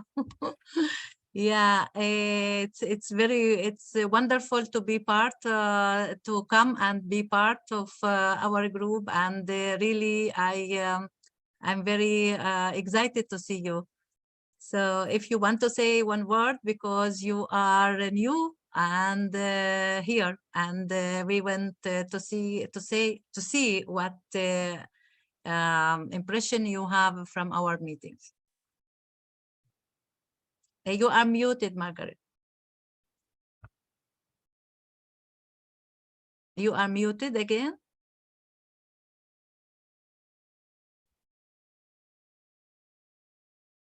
Yeah, not yet. Okay, maybe after when you try to. Is it now? Yeah. Okay. Well, it's just very interesting, and it's encouraging, and it's just the word peacemaking is the word that I take with me. Yeah. Thank you. And thank you for. Yeah, Thomas, would you like to say something? Yeah, when you said in the beginning, maybe 3 or 4 words, just that sentence came to me. That sentence, you are me. Thank you. Oh, thank you very much. Thank you very much. Yeah. Thanks for Venice to make me meet you. Yes. In Italy. Yeah. Thank you. Now we go for short words by Tariq and Moshe.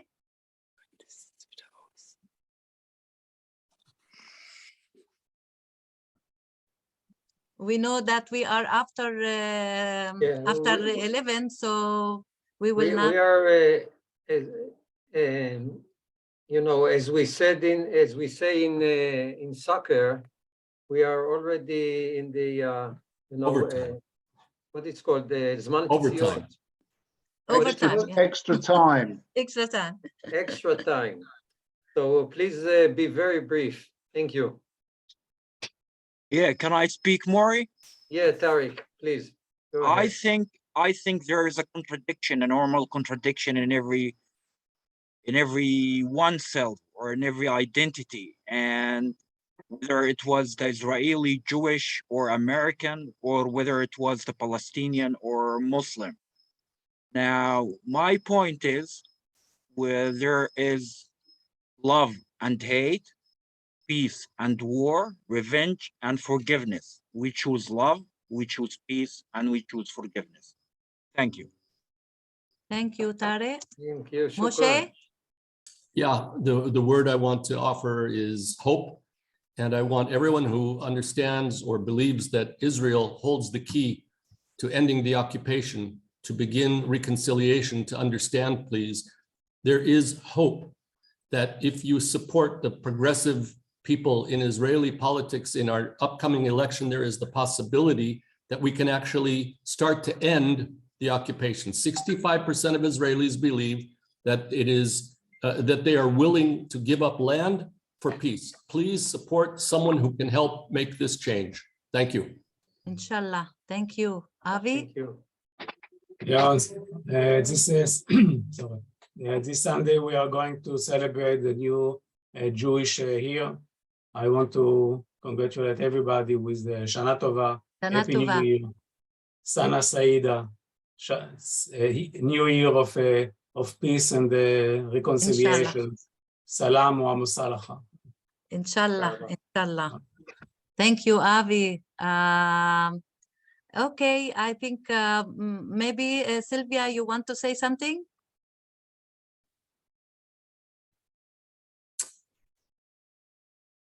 Well, I just want to say that I really feel humbled by all the people that spoke today. Thank you. It's incredible the work that you're doing. And if I can speak of an intention, I wish that what you're doing. Our hope to have more and more people join this this wave of hope and peace.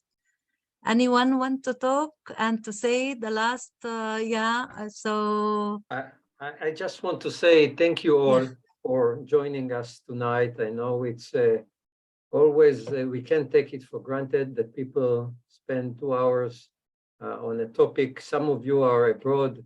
It's not even an issue that you bother with, but you care enough to come and participate, and everybody who shared their thoughts, it was amazing. And everybody here who just came to listen, also amazing, because we really, really appreciate it. And I wish you all can, you know, bring one more person to a next meeting, and that will be even more wonderful. So we need to spread the word. We need to keep working, you know. We can't just relax and enjoy life as the situation in Palestine is so terrible right now, and we need to help fix it. So thank you everybody who came here, and thank you Warda for putting this event together. What a wonderful job. Thank you so much. thank you, Mori. And I add another thanks for Kai, who also helped me. Miwa, of course, who was with me all the days and preparing. And everyone who was also able to share us his hope, his vision, his goals in to bring peace to the world. And as Stacy said, peace, it must be also inside us. And Miwa help us to recognize that we need to make peace in ourselves, and then to make peace with others. Thank you all. Thank you, Alina, Rosara, everyone, Steffi, Tsipi, Peter, everyone who we didn't have the opportunity, and Magali, who Chito, who joined us but didn't